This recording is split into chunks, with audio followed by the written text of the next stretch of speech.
এক নদীর বুকে একসাথে প্রায় 1000 শিবলিঙ্গ। জানেন কোথায়?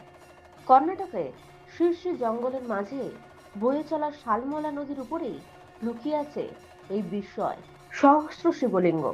ধারণা করা হয় 16 থেকে 17 শতকে কদম্ব রাজবংশের সময় সাধক ও ঋষিরা পাথরের উপর খোদাই করেছিলেন এই অসংখ্য শিবলিঙ্গ।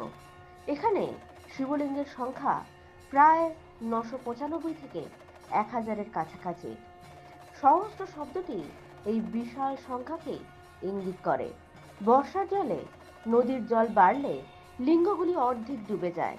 মনে হয় প্রকৃতি নিজেই মহাদেবের অভিষেক করাচ্ছে। এই জায়গা দর্শনের সেরা সময় অক্টোবর থেকে ফেব্রুয়ারি। মহাশিবরাত্রিতে এখানে হয় বিশেষ পূজা। আপনারা যদি কেউ এই জায়গায় গিয়ে থাকেন, তাহলে আপনাদের কিরকম এক্সপিরিয়েন্স আমার সাথে শেয়ার করতে পারেন।